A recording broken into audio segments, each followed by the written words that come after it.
আসসালামু আলাইকুম। Quantum academic and admission প্ল্যাটফর্মের পক্ষ থেকে আমি মোহাম্মদ ইমরান স্যার। উত্তেজিত ব্যাচ এইচএসসি 2027-এর আজকে আমাদের রসায়ন প্রথম পত্রের গুণগত রসায়নের স্পেশাল 3 নাম্বার লেকচার। তো আজকে আমাদের 3 নাম্বার লেকচারটা একটু স্পেশাল বেশি, কারণ আমাদের আজকে কারেন্ট নাই। কারেন্ট ছাড়া অন্ধকার ঘরে ক্লাস নিচ্ছি আমরা, টর্চ লাইট জ্বালিয়ে। এই যে টর্চ লাইট বন্ধ হয়ে গেলে ক্লাস বন্ধ। তো এই হচ্ছে বিষয়টা, খেয়াল করো। তো ইন্টারেস্টিং ক্লাস, কষ্ট করেই তোমরা ক্লাস করতেছো, খুশি হলাম। তো দেখো, আজকে আমাদের এই ক্লাসের মূল টপিকটা হবে, আচ্ছা লেখাগুলো একটু ঝাপসা লাগবে, একটু ওয়েট করো। আমার ওয়াইফাই কানেকশনটা একটু পরে ঠিক হয়ে গেলে আমি আবার ওয়াইফাই কানেকশন নিয়ে করবো। কারেন্ট চলে যাওয়াতে ওয়াইফাই একটু বন্ধ হয়ে গেছে, আবার একটু পর আসবে ইনশাল্লাহ। কারেন্ট তো আসে কতক্ষণ ঠিক নাই, তো একটু ওয়েট করো। ওয়াইফাই কানেকশন ঠিক হয়ে গেলেই বা ওয়াইফাইটা চলে আসলে আমরা আবার ক্লাস শুরু করতে পারবো সুন্দরভাবে। তারপর তো জাস্ট একটু আমার কথাগুলো মনোযোগ দিয়ে শোনো। এমবি তো আপ ডাউন করে আর কি। তো একটু আমাকে জানাও বাকিদের কি অবস্থা, বাকিরা কেমন শুনতে পাচ্ছ, কেমন দেখতে পাচ্ছ, এটা আমাকে বলবে। লেখাগুলো দেখা যায়। আচ্ছা, লেখাগুলো দেখতে সমস্যা হচ্ছে, এই তো। আর সব ঠিক আছে? আচ্ছা, ইয়াসিন ইমাম বলতেছো সব ঠিক আছে। আচ্ছা বলি, আসলে ওয়াইফাই আসতে একটু সময় লাগবে, তো এই তো কয়েক মিনিট সময় লাগবে, এই জন্য আর কি একটু সমস্যা হচ্ছে। এমবি দিয়ে ক্লাস নিচ্ছে এখন। আচ্ছা আমি জাস্ট একটু বলি, একটু শুনতে থাকো, পরে ওয়াইফাই কানেকশন চলে আসলে আমরা ওয়াইফাই কানেকশন শুরু করব। কারেন্ট গেলে একটু পর আর কি ওয়াইফাই আসে, চলে যায় প্রথমে, আবার একটু পর ঠিক হয়ে যায় আর কি। আচ্ছা এখন আমরা আজকে আলোচনা শুরু করব বোর পরমাণু মডেল নিয়ে। একটু কষ্ট করো, কিছুক্ষণ ঠিক হয়ে গেলে আমরা সব করতে পারবো। তো আমাদের বোর পরমাণু যে মডেল, সেই বোর পরমাণু মডেলটাই হচ্ছে আজকে ক্লাসের মূল আলোচনা বিষয়। আমরা ক্লাস 9-10-এ থাকতে কিন্তু এই বোর পরমাণু মডেল সম্পর্কে আলোচনা করেছি বা বোর পরমাণু মডেলটা জেনেছি, কিন্তু আমাদের ইন্টারে ওঠার পর এই মডেল সম্পর্কে আমাদের আরও ভালো করে জানতে হবে, আর একটু ডিপলি আলোচনা করতে হবে বোর পরমাণু মডেল সম্পর্কে। আলহামদুলিল্লাহ আমাদের ওয়াইফাই প্রায় চলে আসতেছে, একটু পরেই আশা করি ওয়াইফাই দিয়ে এখন কানেকশন দিব, যদিও কারেন্ট নাই, কারেন্ট এখনো আসে নাই। একটু ওয়েট করো, একটু আসুক, আমরা শুরু করব। হ্যাঁ চলে আসে আলহামদুলিল্লাহ, আমরা এখন ওয়াইফাই নিয়ে ক্লাস করতেছি। একটু ওয়েট করে আমি ওয়াইফাই চালু করি।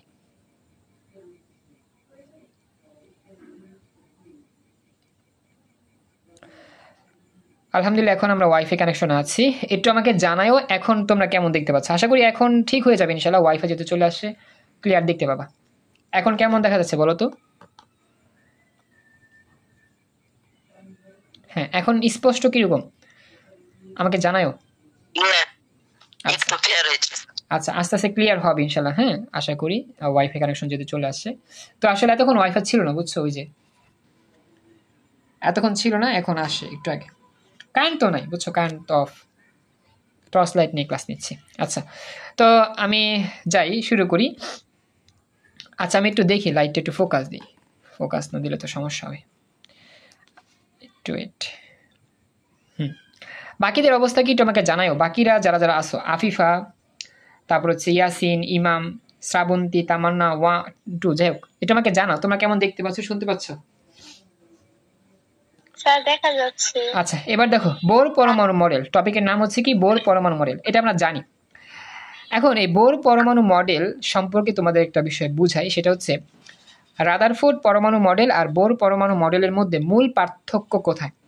মূল পার্থক্য হচ্ছে বোর পরমাণু মডেলে ইলেকট্রন লাফালাফি করে, অর্থাৎ তুমি যখন প্রশ্নে দেখবা একটা মডেল আছে, সেই মডেলে ইলেকট্রন নিচ থেকে লাফ দিয়ে উপরে যায় অথবা উপর থেকে লাফ দিয়ে নিচে আসে। The electricity didn't even wait, I just arrive. আচ্ছা এখানে আফিফা একটা প্রশ্ন করছো, দেখি কি বলছো, আসলে বুঝতে পারলাম না। জাস্ট অ্যারাইভ দিস অলরেডি গন।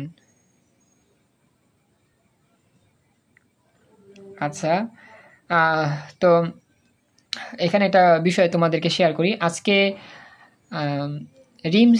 রিমসা আর কি তোমাদের ব্যাচের স্টুডেন্ট, তোমাদের সাথে ক্লাস করে। তো ওই যে আফিফা আছে না, যে আইডি থেকে জয়েন করছে, ওরা 3 বান্ধবী ক্লাস করে। তো এর মধ্যে রিমসা একটা মেয়ে আছে, তো ও আমার সম্পর্কে একটা কবিতা লিখছে আজকে। তো কবিতাটা অনেকটা মাশাআল্লাহ সুন্দর হয়েছে। এবং অনেকটা ভালো লাগছে আমার। এটা আমি শেয়ার করছি আমার প্রোফাইলে। তো তোমরা যারা আমার প্রোফাইলটা একটু চেক করবা, দেখো যে একটা কবিতা আছে। তোমরা কি কেউ দেখছো বাকিরা? একটা কবিতা আমি শেয়ার করছিলাম আজকে। এই কবিতাটা রিমশা লিখছিল। তো কবিতা রিমশা লিখছিল, আমি খুশি হয়েছি কারণ এই প্রথম এই যে অনলাইনে যে পড়াচ্ছি, অনলাইনে 5 বছরের জার্নির ইতিহাসে এই প্রথম কেউ আমার সম্পর্কে কোনো একটা কবিতা লিখছে। তো এটা অনেক ভালো লাগছে আমাকে, আমার দেখে আমি অনেক খুশি হয়েছি। আর অনেক অনেক ধন্যবাদ দিয়েছি রিমশাকে, অনেক সুন্দরভাবে ফুটে তুলছে। Thank you so much Rimsha. এভাবেই তুমি অব্যাহত রাখো পড়া এবং তোমার যেই প্রতিভা সেটা চালু রাখো। আশা করি ইনশাল্লাহ সামনে আরও অনেক কিছু করতে পারবো ইনশাল্লাহ। ওকে, তাহলে আমরা শুরু করি।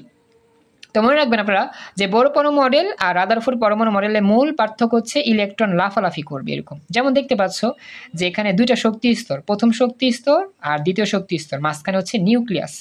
এখন প্রথম শক্তি স্তর থেকে ইলেকট্রন লাফ দিয়ে দ্বিতীয় শক্তি স্তরে গেল। আবার দেখা যাচ্ছে এই ইলেকট্রনটা লাফ দিয়ে আবার নিচে নেমে আসলো। এরকমভাবেই তোমার থাকবে, বুঝছো? এরকমভাবেই মডেল দেওয়া থাকবে যে একটা মডেল আছে, সেই মডেলের মধ্যে ইলেকট্রনগুলো এরকম লাফালাফি করতেছে, নিচ থেকে লাফ দিয়ে উপরে যাচ্ছে, উপর থেকে লাফ দিয়ে কি হচ্ছে নিচে নামতেছে। এরকমভাবে যদি দেওয়া থাকে কোনো অংশে বা কোনো জায়গায় বা কোনো চিত্রে, তাহলে বুঝবা সেটা হচ্ছে বোর পরমাণু মডেল। আমি কি বুঝাতে পারছি কথাটা? একটু কথা বইল। আমি আবার বলতেছি, যদি আমাদের চিত্রের মধ্যে এরকম ইলেকট্রন লাফালাফি করে এরকম কোনো অংশ দেখা যায়, তাহলে বুঝবা সেখানে বোর পরমাণু মডেলের চিত্রের কথা বলা হচ্ছে।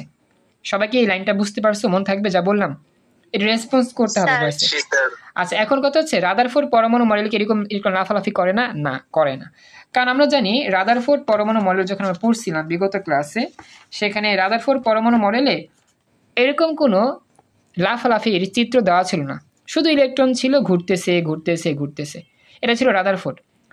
তো বোর পরমাণু মডেলেও ইলেকট্রন ঘুরে, কিন্তু ইলেকট্রন বা লাফালাফি করতে পারে। বোর পরমাণু মডেলে ইলেকট্রন লাফালাফি করার সুযোগ থাকে, কিন্তু রাদারফোর্ডের মধ্যে এই সুযোগটা থাকে না।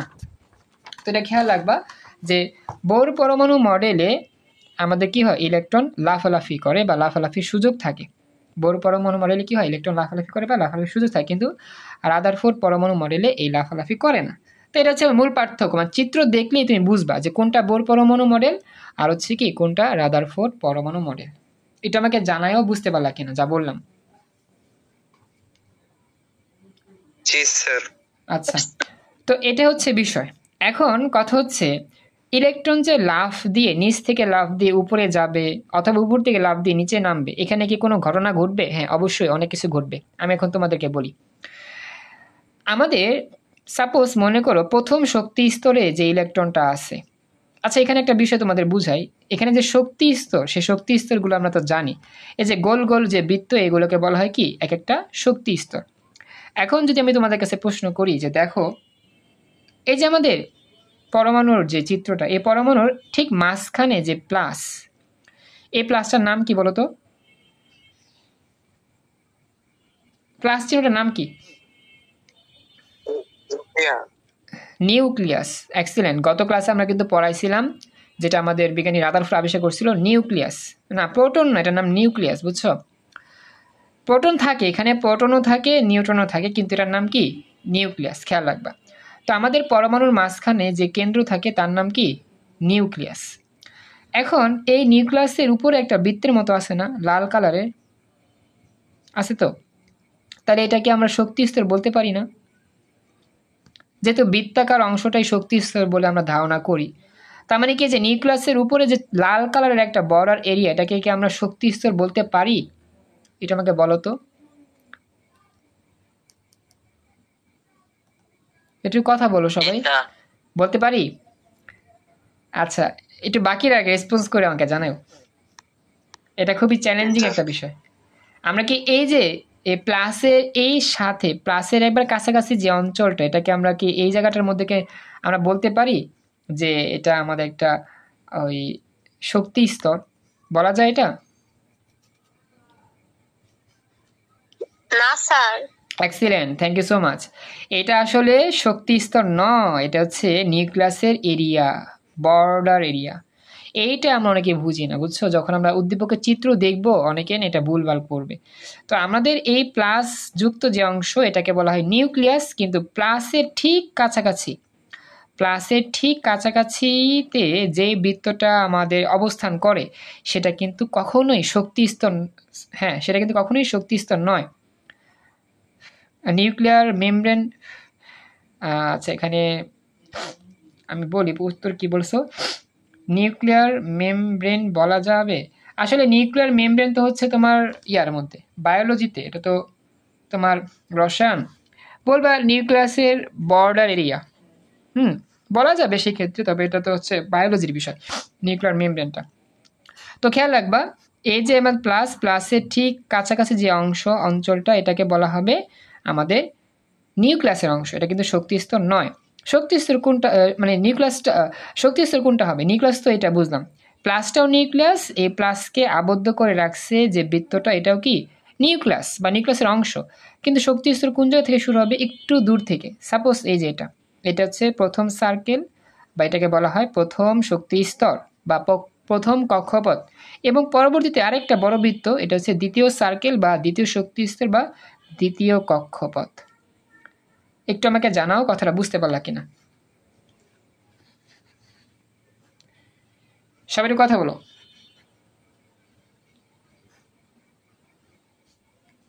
জি স্যার। আচ্ছা, তো আমি সবার কাছ থেকে রেসপন্স চাচ্ছি, যদি বুঝতে সমস্যা বইলো আমাকে। হ্যাঁ ইমাম, আসলে চ্যাট বক্স থেকে প্রশ্ন নেওয়াটা কষ্ট করতো, তো যদি ভয়েসে বলতে পারতাম খুশি হইতাম। চ্যাট বক্সটা আসলে দেখা যায় না অনেক সময়, SMS হাইট থাকে, বুঝছো? নিউ SMS এ চাপ দিলে আবার স্ক্রিন ঘুরে যায় আর কি, এই জন্য আমি চাচ্ছি না ওটা করতে। তুমি একটু যদি পারো একটু চেষ্টা করো ভয়েসে যদি বলতে পারতো কিছু প্রশ্ন। আচ্ছা আমি আবার বলবো। আচ্ছা, তো আফিফা এখান থেকে প্রশ্ন করছে, আমি তাহলে আবার একটু বলতেছি, মনে রাখবা নিউক্লিয়াস। আফিফা মনে হয় গত ক্লাসটা মিস করছো, এই জন্য একটু বুঝতে প্রবলেম হচ্ছে। গত ক্লাসে নিউক্লিয়াসটা আলোচনা করছিলাম। যাই হোক, তো আমাদের এই যে একটা পরমাণু দেখতে বৃত্তাকার হয়, প্রথম কথা মনে রাখবা আফিফা বা ওদিকে যারা আসো, পরমাণু দেখতে কি হয়? বৃত্তের মতো গোলাকার। তো এই পরমাণুর ঠিক মাঝখানে একটা প্লাস থাকে, এই প্লাসটার নাম নিউক্লিয়াস। এটা কিন্তু আমরা আমাদের গত ক্লাসে আলোচনা করছিলাম, আমি একটু দেখাই। গত ক্লাসে রাদারফোর্ডের পরমাণু মডেলে আলোচনা করা হয়েছিল যে একটা পরমাণুর ঠিক মাঝখানে যে প্লাস থাকে সেটার নাম নিউক্লিয়াস। আফিফা তোমরা যেটা আসো জায়গার মধ্যে, এটা আমাকে জানাও বুঝতে পারলা কিনা। আফিফা একটু কথা বলো, ওদিকে একটু রেসপন্স করো, বুঝতে পারছো কি? আচ্ছা, তাহলে দেখো এটা যদি আমাদের নিউক্লিয়াস হয়, হ্যাঁ এটা যদি আমার নিউক্লিয়াস হয়, তাহলে এই যে লাল যে বৃত্তটা এটাও কিন্তু আমাদের কি নিউক্লিয়াসই, এটা খেয়াল রাখবা।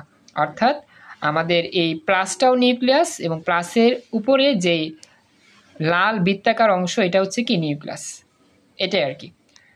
তামান্না টু একটু কথা বলো, বুঝতে পারতেছো কিনা? তামান্না টু, হ্যাঁ তামান্না, জি স্যার। ওকে, না বুঝলে বললো। এখন আমি বলি আফিফা তোমরা যে ওদিকে আসো, এখানে একটু খেয়াল রাখবা তুমি। আচ্ছা আন্ডারস্ট্যান্ড, ওকে। এবার দেখো এই যে প্লাস, এটাও নিউক্লিয়াস, এই প্লাসের উপরে যে লাল বৃত্ত এটাও নিউক্লিয়াস। এখন আমাদের এইটা বাদে এখন আমাদের সামনে যে একটা আছে বৃত্ত আছে কালো, এটা কিন্তু নিউক্লিয়াস থেকে অনেক দূরে। তো যেই বৃত্তগুলো নিউক্লিয়াস থেকে অনেক দূরে সেগুলোর নাম শক্তি স্তর বা কক্ষপথ, যেখানে ইলেকট্রনগুলো থাকে এবং ঘুরতে থাকে। এই যে এইখানে ইলেকট্রন আছে, এই কালো ইলেকট্রনটা এটা কি করতে থাকে? ঘুরতে থাকে, এরকম ঘুরতে থাকে। কথা কি বুঝছো? আফিফা এখন কথা বলো। এই কালো যে অংশটা হচ্ছে শক্তি স্তর বা কক্ষপথ, এখানে ইলেকট্রন থাকে, এভাবেও ইলেকট্রনগুলো ঘুরতে থাকে। একটু আমাকে জানাইও বুঝতে পারলা কিনা এতটুকু।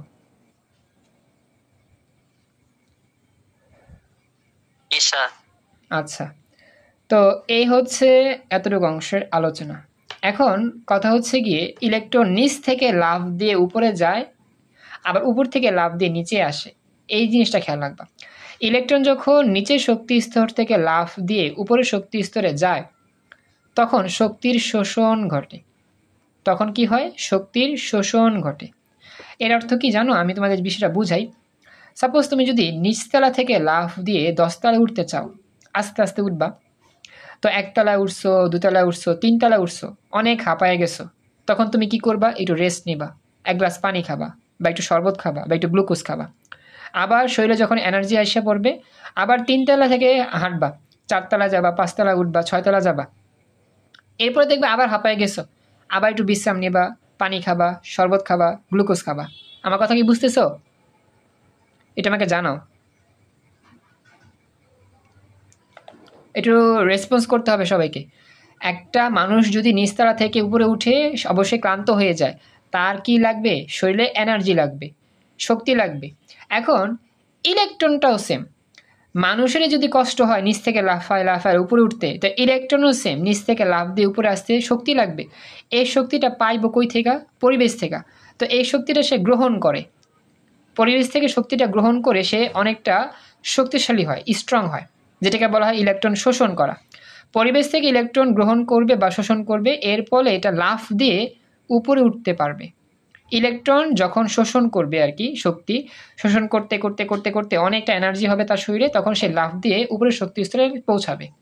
এই জন্যই বলতেছে নিচের শক্তি স্তর থেকে লাফ দেওয়ার সময় ইলেকট্রন শক্তি শোষণ করে। দেখো তো এই লাইনের ব্যাখ্যা যা বললাম বুঝতে পারলা কিনা?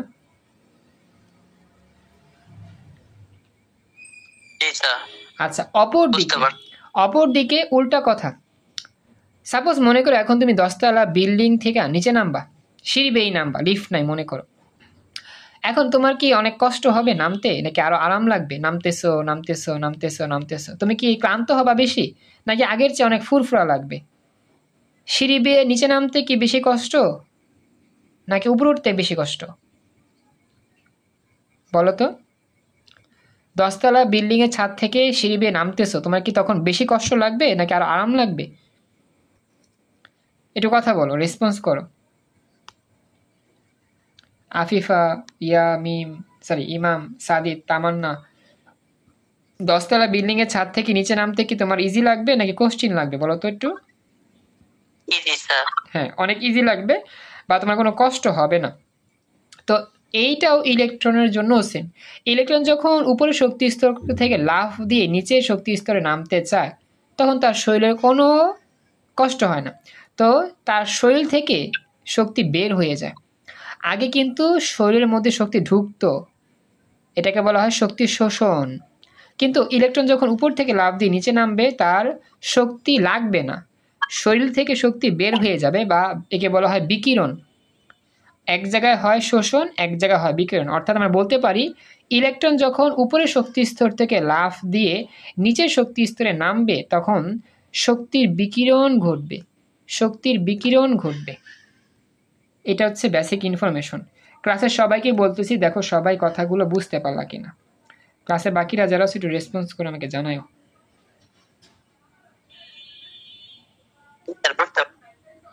আচ্ছা, বাকিরা যারা আছো, ইমাম, তারপর হচ্ছে তামান্না, আফিফা, তোমরা একটু কথা বলো, তোমরা বুঝতে পারছো? ওকে, থ্যাংক ইউ।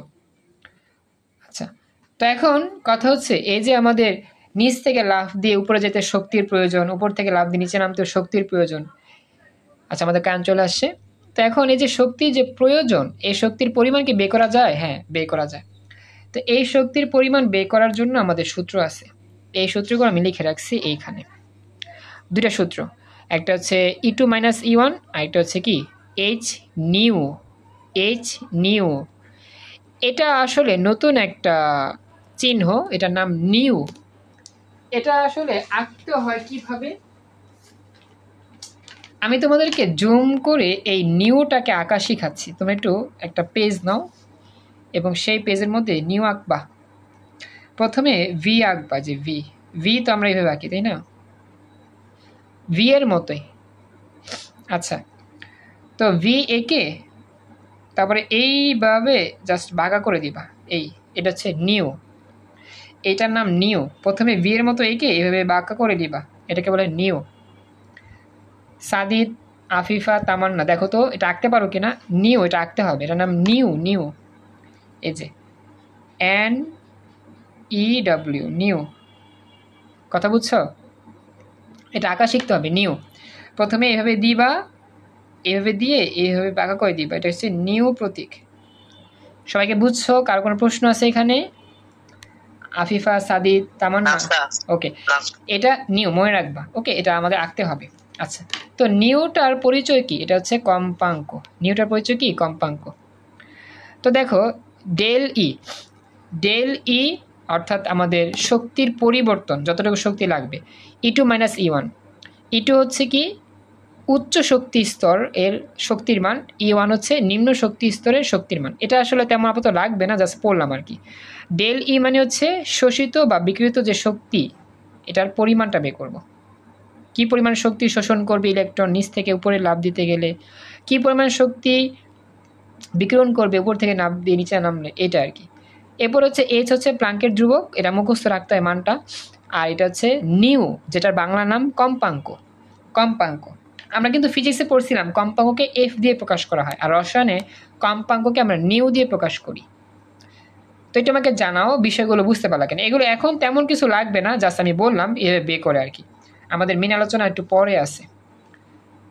তো এখানে কার কোনো প্রশ্ন থাকলে বলতে পারো। এনিওয়ান, কার কোনো প্রশ্ন আছে এখানে?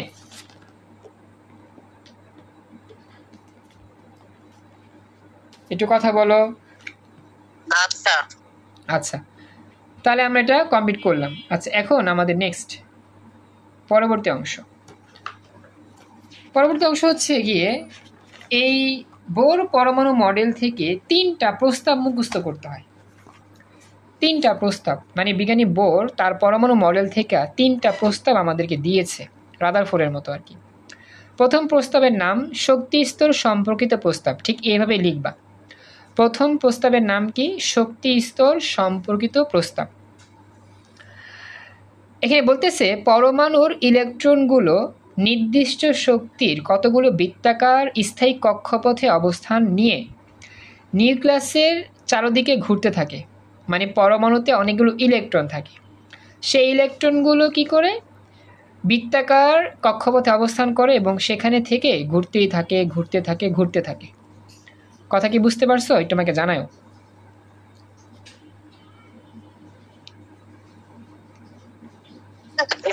আমি আবার একটু বলি। পরমাণুতে ইলেকট্রন থাকে, কোথায় থাকে? বৃত্তাকার, বৃত্তাকার কক্ষপথে থাকে এবং সেখান থেকে ইলেকট্রন ঘুরতে থাকে, ঘুরতে থাকে, ঘুরতে থাকে। এটা বোর পরমাণু বলছে, বোর মডেল থেকে বলা হয়েছে। আচ্ছা, এখন পরবর্তী লাইনে কি বলতেছে? তো বলতেছে এই সকল কক্ষপথে ঘোরার সময়, আবর্তন মানে ঘোরা, আবর্তনের সময় ইলেকট্রন কোনো শক্তি শোষণও করে না, বিকিরণও করে না। অর্থাৎ একটা ইলেকট্রন যখন লাফালাফি না করে, ঠিক তখন একটা ইলেকট্রন যখন একটা শক্তি স্তরে থাকা ঘুরতে থাকে, একটা শক্তি স্তর থেকে কী করতে থাকে? ঘুরতে থাকে। তখন ওই ইলেকট্রন ওই অবস্থাতে কোনো শক্তি শোষণও করবে না, কোনো শক্তি বিকিরণও করবে না। অর্থাৎ ইলেকট্রন যদি লাফ না দেয়, লাফালাফি না করে, তাহলে শক্তির শোষণ বিকিরণ কিছুই করবে না। অর্থাৎ ইলেকট্রন যেভাবে ঘুরতেছে সারা জীবন ঘুরতেই থাকবে, ঘুরতেই থাকবে, ঘুরতেই থাকবে। কিন্তু ইলেকট্রন যদি লাফ দিতে চায়, অবশ্যই শক্তির শোষণ বা বিকিরণ করতে হবে। এটা হচ্ছে মূল কথা। তো বোর বলতেছে যে ইলেকট্রন যদি লাফালাফি না করে, শুধু ঘুরতে থাকে, সে ঘুরতেই থাকবে। তো সেখানে কোনো শক্তির শোষণও করবে না, বিকিরণও করবে না। মানে তার শক্তির প্রয়োজন হবে না সেই মুহূর্তে। কথা কি বুঝছো যা বললাম? এটা আমাকে জানায়ও। আচ্ছা, এটা গেল। এরপরে নেক্সট পরবর্তী অংশ, সবাইকে রেসপন্স করতে হবে। এখন বলতেছে যে থ্যাংক ইউ বলছো। তো এই যে এই কক্ষপথগুলো, এগুলোকে শক্তি স্তর বলে। এগুলো আমরা জানি কক্ষপথ বলে, আবার শক্তি স্তর বলে। তো এই কক্ষপথগুলো কি? শক্তি স্তর নামে পরিচিত। তো যে শক্তি স্তর নিউক্লিয়াস থেকে যত বেশি দূরে থাকবে, তার শক্তি তত বেশি। এটা খুব ইম্পর্টেন্ট কথা মনে রাখবা। আমাদের বোর পরমাণু মডেলে বলা হচ্ছে আমাদের নিউক্লিয়াস থেকে যে শক্তি স্তর যত বেশি দূরে অবস্থান করবে, তার শক্তি তত বেশি। যেমন নিউক্লিয়াস থেকে প্রথম শক্তি স্তরটা বেশি দূরে নাই, এর শক্তিটা এটার চেয়ে কম, কিন্তু 2 নাম্বার শক্তি স্তর নিউক্লিয়াস থেকে অনেক বেশি দূরে, তার মানে 2 নাম্বারের শক্তিটা খুব বেশি। অর্থাৎ যেই শক্তি স্তর নিউক্লিয়াস থেকে যত বেশি দূরে সেই শক্তি স্তর এর শক্তিও তত বেশি। কথা কি বুঝতে পারছো?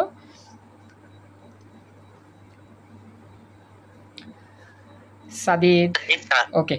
তাহলে আমার দেখা যাবে 2 নাম্বারের চেয়ে 3 নাম্বার, 4 নাম্বার, 5 নাম্বার শক্তি স্তরের শক্তি আরও বেশি, কারণ সেগুলো আরও দূরে, মানে নিউক্লিয়াস থেকে যত বেশি দূরে থাকবে যে তার শক্তিও তত বেশি। তামান্না, আফিফা বুঝতে পারছো কিনা আমাকে জানাও। এটা গেল, এটা হচ্ছে প্রথম প্রস্তাব, শক্তি স্তর সম্পর্কিত প্রস্তাব। আচ্ছা, এবার আমরা 2 নম্বর প্রস্তাবে আসবো, সেটা হচ্ছে খুব ইম্পর্টেন্ট, কৌণিক ভরবেগ সম্পর্কিত প্রস্তাব। এই প্রস্তাবে আমাদের সূত্র মনে রাখতে হবে, সূত্রগুলো খেয়াল রাখতে হবে।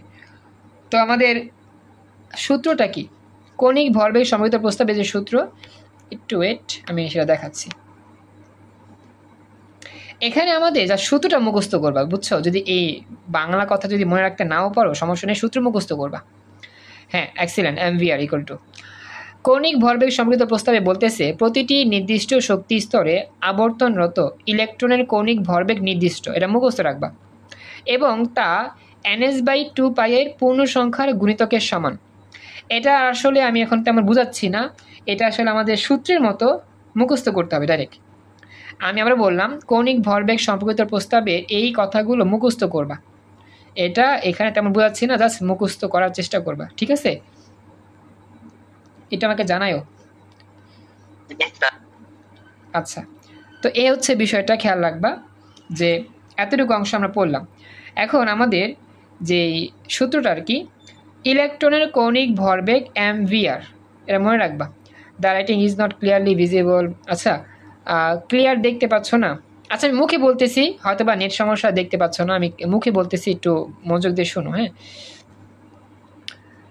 আমার তো নেট ঠিক আছে, ওয়াইফাই, আমি মুখে বলতেছি, একটু মনোযোগ দিয়ে শোনো। তো এখন বলতেছে ইলেকট্রনের কৌণিক ভরবেগ, এই যে ইলেকট্রনের কৌণিক ভরবেগ সম্বন্ধিত প্রস্তাব না, সেখানে বলতেছে ইলেকট্রনের কৌণিক ভরবেগ MVR ইকুয়াল টু ns/2π, মুখস্থ করবা। ইলেকট্রনের কৌণিক ভরবেগ হচ্ছে MVR ইকুয়াল টু ns/2π, এটা মুখস্থ রাখবা, এটা সূত্র, এই সূত্র দিয়ে ম্যাথ করতে হবে, জাস্ট এটাই মুখস্থ করবা যে এটা একটা সূত্র, এই সূত্র দিয়ে ম্যাথ সলভ করতে। আমি একটু বুঝা দিই, ইলেকট্রনের কৌণিক ভরবেগ MVR। আচ্ছা, ভরবেগ তো বুঝতে পারলাম, বস্তুর ভর m আর বেগ হচ্ছে v, ভরবেগ। কিন্তু কৌণিক কেন বলছে? বৃত্তাকার পথে যেহেতু আমাদের ইলেকট্রন ঘুরতেছে, এই জন্য কথাটা আসতেছে কৌণিক, কথাটা খেয়াল রাখবা। আমরা তো জানি যে ভরবেগ শুধু হয় m আর v, mv হচ্ছে ভরবেগ, কিন্তু কৌণিক আসবে কেন? কৌণিক আসবে এই জন্য বৃত্তাকার পথে ইলেকট্রন ঘুরে, এই জন্য বৃত্তাকার বস্তুর জন্য কৌণিক ভরবেগ হয়, আর সরলরৈখিক বস্তুর জন্য হয় শুধু ভরবেগ। কথা কি বুঝতে পারছো এবার? তো কৌণিক ভরবেগ MVR ইকুয়াল টু ns/2π, এটা গেল। এখন এখান থেকে যাচ্ছে আমাদের পরিচয়গুলো মনে রাখতে হবে। যেমন এখানে আমরা দেখতে পাচ্ছি যে m হচ্ছে ইলেকট্রনের ভর, মনে রাখবা, m হচ্ছে ইলেকট্রনের ভর, v হচ্ছে কি ইলেকট্রনের, হ্যাঁ, v হচ্ছে ইলেকট্রনের বেগ, গতিবেগ, আর r হচ্ছে কি, r হচ্ছে শক্তি স্তরের ব্যাসার্ধ, r হচ্ছে শক্তি স্তরের ব্যাসার্ধ, মনে রাখবা। m হচ্ছে ইলেকট্রনের ভর, v হচ্ছে ইলেকট্রনের বেগ, আর r হচ্ছে শক্তি স্তরের ব্যাসার্ধ, মানে যে শক্তি স্তরে থাকবে সেটার ব্যাসার্ধ আর কি। তো এখানে এরপর ডান পাশে কি? ডান পাশে হচ্ছে গিয়ে ns/2π। n মানে কি? n মানে হচ্ছে ইলেকট্রন যে শক্তি স্তরে থাকবে সেই শক্তি স্তরের নাম্বারটা। আমি তোমাকে এই জিনিসটা একটু বুঝাই। m তো বুঝছো, ইলেকট্রনের ভর থাকবে, ইলেকট্রনের ভরের মানটা মুখস্থ রাখবা, আমি দেখাবো একটু পরে। আর v কি? ইলেকট্রন যে ঘুরতেছে না, কত জোরে ঘুরতেছে, কত স্পিডে ঘুরতেছে, সেই বেগের মান, এটাও দেওয়া থাকবে প্রশ্নে। আর হচ্ছে ব্যাসার্ধ, অর্থাৎ বৃত্তাকার যে গোল গোল শক্তি স্তর তার ব্যাসার্ধর মানটাও দেওয়া থাকবে। সাদিদ, তামান্না টু আর আফিফা একটু আমাকে জানা, বুঝতে পারলা কিনা কথাগুলো, খুব ইম্পর্টেন্ট কথাগুলো। আর এখানে n আসলে কি? n হচ্ছে শক্তি স্তরের সংখ্যাটা। সাপোজ যদি আমাদের অঙ্কটা এরকম হয়, একটা ইলেকট্রনের কৌণিক ভরবেগ বের করতে বলছে, ইলেকট্রনটা আমার এখানে আছে, এখানে, তখন n এর মান হবে 2। কেন 2 হবে? ইলেকট্রনটা কত নং শক্তি স্তরে আছে বলতো? দ্বিতীয় শক্তি স্তরে। তখন এই শক্তি স্তরে ইলেকট্রনের কৌণিক ভরবেগ বের করার জন্য n এর মান হবে 2। কথা বুঝতে পারছো আমার যা বললাম? অপরদিকে আমাদের এটা হচ্ছে প্রথম শক্তি স্তর, এই শক্তি স্তরে একটা ইলেকট্রন আছে, এই ইলেকট্রনের জন্য কৌণিক ভরবেগ বের করতে গেলে n এর মান কত হবে? n এর মান হবে 1। কেন 1 হবে? কারণ এই ইলেকট্রনটা 1 নম্বর শক্তি স্তর আছে, অর্থাৎ একটা ইলেকট্রন, তুমি যে ইলেকট্রনের কৌণিক ভরবেগ বের করবা সেই ইলেকট্রনটা কত নং শক্তি স্তরে আছে সেটা দেখবা। সেই ইলেকট্রন যদি 4 নং শক্তি স্তরে থাকে n এর মান 4 লিখবা, সেই ইলেকট্রন যদি 5 নং শক্তি স্তরে থাকে n এর মান 5 লিখবা। তাহলে আমি কেমনে বুঝবো? উদ্দীপক দেখলেই বুঝবা। সবাই কি বুঝতে পারছো যা বলছি? কথা বলো। তামান্না, আফিফা কথা বলো, রেসপন্স করো, হ্যাঁ দ্রুত। ওকে, থ্যাংক ইউ। এখন এটা গেল। এখন এইচ এর মানটা কত? এইচ এর মান মুখস্থ 2 পাই, তো পাই 3.146। এবার এম এর মান আর এইচ এর মান মুখস্থ রাখবেন। এম হচ্ছে ইলেকট্রনের ভর, মান হচ্ছে 9.11 10⁻³ কেজি, আর এইচ হচ্ছে প্লাঙ্কের ধ্রুবক 6.626 10⁻34 জুল সেকেন্ড। এই দুটো মান মুখস্থ রাখবা। দেখো বুঝতে পারলা কিনা এতটুকু?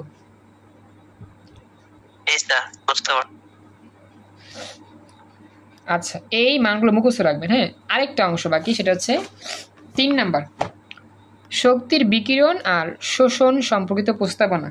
ঠিক আছে, এটাই আমাদের সর্বশেষ প্রস্তাব। এটা এভাবে পড়লেই হয়ে যাবে। আমি জাস্ট পড়া দিয়েই বুঝতে পারবো, আশা করি পড়াইছিলাম আগে, বুঝছো। ইলেকট্রন একটি শক্তি স্তর থেকে অপর শক্তি স্তর স্থানান্তরিত হলে বা লাফ দিলে শক্তির শোষণ বা বিকিরণ ঘটে।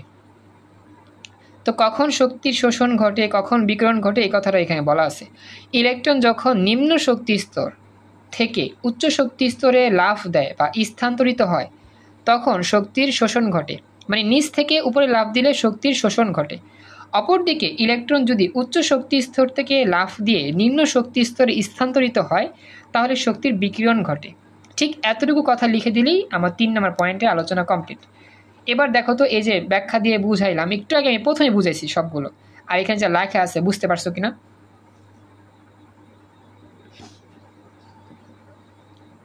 সাদিদ, তামান্না, আফিফা বুঝতে পারছো? আমি ব্যাখ্যা দেওয়া বলছিলাম, এখানে জাস্ট রিডিং দেওয়া আছে। অর্থাৎ ইলেকট্রন নিচে শক্তি স্তর থেকে লাফ দিয়ে উপর শক্তি স্তরে গেলে শক্তির শোষণ ঘটে, আর উপর শক্তি স্তর থেকে লাফ দিয়ে নিচে শক্তি স্তরে নামলে কি হয়? শক্তির বিকিরণ ঘটে। এই কথাগুলি লিখে দিলেই হয়ে যাবে। এরপর আমাদের সূত্র যা আছে লিখছি একটু আগে, এটাই আর কি। শক্তির শোষণ ও বিকিরিত শক্তির পরিমাণ ডেল ই, E2 - E1। E2 হচ্ছে দ্বিতীয় কক্ষপথে ইলেকট্রনের শক্তি, E1 হচ্ছে প্রথম শক্তি স্তরে ইলেকট্রনের শক্তি, আর এইচ হচ্ছে প্লাঙ্কের ধ্রুবক, নিয়ে হচ্ছে কি কম্পাঙ্ক বা স্পন্দনের সংখ্যা। এগুলো সে কিছুই লাগবে না, জাস্ট এতটুকু মনে রাখতে পারলেই হবে। তো আজকের মতো স্পেশাল আমাদের ক্লাসটা এখানেই থাকবে। বাড়ির পর আর কি থাকবে, এই নোটগুলো দিব, একবারে চিত্র সহ আঁকবা। যারা ক্লাসটা রেকর্ড দেখতেছেন তাদেরকে বলতেছি, এই চিত্র সহ আঁকবা, সূত্র লিখবা, এবং 3টা প্রস্তাব যা যা পড়াইছি সম্পূর্ণ খাতায় লিখে আমাকে দেখাবা। আমরা চেষ্টা করব পরবর্তী ক্লাসে করার জন্য। আজকে এই পর্যন্তই, আল্লাহ হাফেজ।